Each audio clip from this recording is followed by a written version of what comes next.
Menko Polhukam Mahfud MD menegaskan tadi pemerintah tidak menjegal bakal calon presiden koalisi perubahan Anies Baswedan. Anies malah diminta Mahfud menjaga koalisi agar mendapatkan tiket pilpres dan tidak terjegal dengan internalnya sendiri. Lalu pertanyaannya, benarkah ada cawe-cawe untuk menjegal Anies Baswedan maju dalam pemilihan presiden?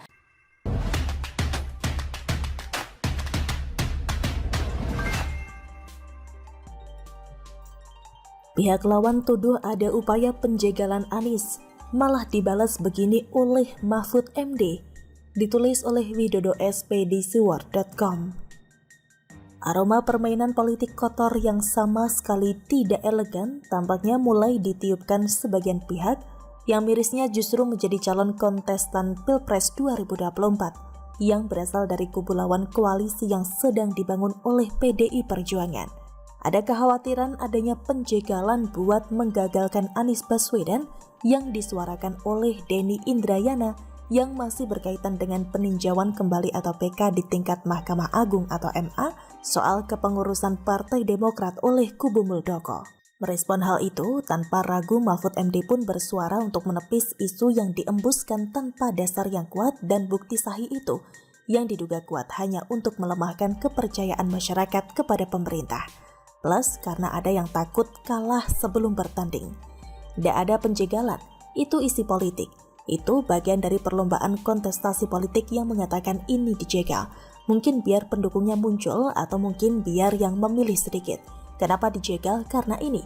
Tidak ada penjegalan Anies, kata Mahfud di lapangan Pancasila, ND NTT, Kamis 1 Juni 2023. Dalam kesempatan yang sama seperti dilansir laman detik.com, Mahfud juga menyebut bahwa tidak ada upaya penjegalan dari pemerintahan saat ini, tapi malah menyuruh mereka untuk waspada agar Anies jangan sampai dijegal oleh internal koalisinya sendiri.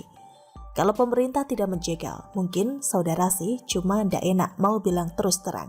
Mungkin dari tulisan-tulisan dan pernyataan Denny Indrayana, ndak ada yang akan menjegal.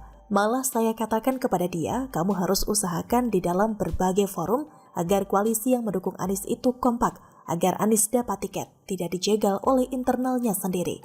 Ujar Mahfud mantap. Saya sih pro banget sama pernyataan Mahfud MD yang gak mau ada yang menuduh pemerintah atau Jokowi melakukan kecurangan atau intervensi hanya untuk mengamankan kursi RI 1 buat capres yang berasal dari partai asal Jokowi.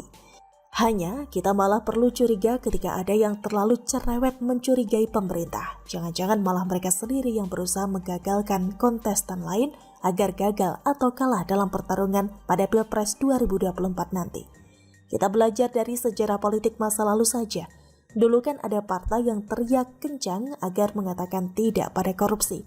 Tapi faktanya kasus korupsi yang semula tersembunyi malah akhirnya terkuak dan mengantarkan beberapa pengurus partainya mendekam di balik jeruji besi selama bertahun-tahun. Jadi, untuk isu yang asal mangap soal kekhawatiran penjegalan Anies ini, boleh saja kita menduga ada kadal di balik batu alias ada sesuatu yang sedang disembunyikan, bukan? Begitulah kura-kura. Bagaimana menurut Anda? Besar yang memuat foto Prabowo dan Jokowi terpasang di Kramat Pela Kebayoran Baru, Jakarta Selatan. Baliho ini memuat foto dua momen kebersamaan Prabowo dan Presiden Jokowi, yakni momen Prabowo menyopiri Presiden Jokowi dan momen kedua tokoh ini sedang diwawancara media.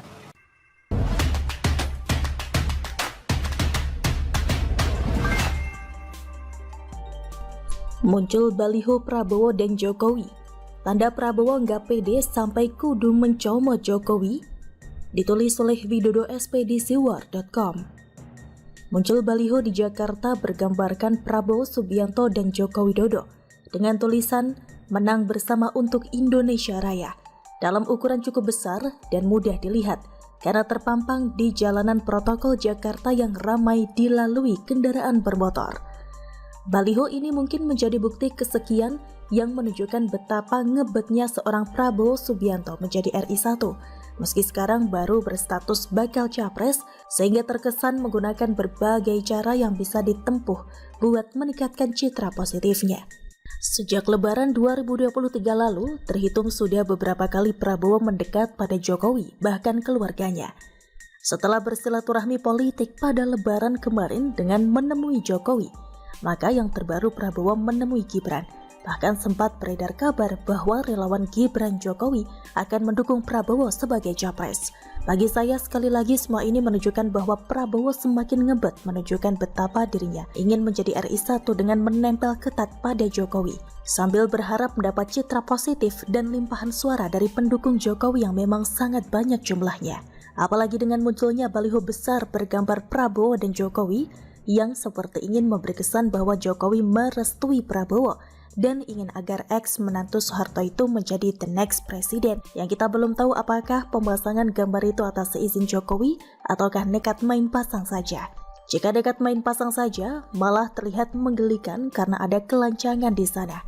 Apakah dipikir Jokowi senang dengan baliho besar di mana foto dirinya ada di sana? Apalagi tampilnya foto Jokowi bisa dipakai sebagai gorengan politik bahwa Jokowi akan dianggap condong kepada Prabowo. Sebagai RI1 hal itu tidak bisa dibenarkan. Namun sekali lagi jangan dianggap bahwa Jokowi akan senang dengan semua itu.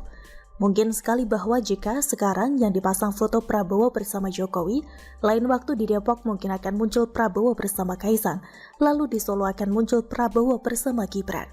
Apa enggak sekalian bareng Jan Etes saja Mbah Prabowo? Lucu sih bagi saya, karena dengan sosok Prabowo yang sudah bertarung sejak 2009. Momen pada era SBY juga maju sebagai capres sampai hari ini Prabowo nggak pede mengusung dirinya sendiri.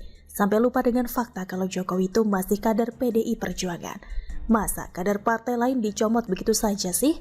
Kayak PSI yang dulu main comot Ganjar Pranowo dan sekarang kabarnya main comot dan pasang baliho Kaisang buat dikenalkan pada warga Depok, Jawa Barat. Nggak jadi RI1 sih boleh saja, tapi apakah nggak ada cara lain yang lebih elegan sih Pak Prabowo? Begitulah kura-kura. Bagaimana menurut Anda? Berikan dampak luas. Demokrat dan Partai Keadilan Sejahtera meminta pemerintah untuk menunda pembangunan dan pemindahan ibu kota negara dari DKI Jakarta ke Kalimantan Timur. Hal ini disampaikan dalam rapat paripurna tentang penyampaian pandangan fraksi atas kerangka ekonomi makro dan pokok-pokok kebijakan fiskal RAPBN tahun anggaran 2024. Anggaran untuk pembangunan dan pemindahan IKN diminta untuk dapat dialihkan pada program prioritas yang memberikan dampak luas bagi masyarakat.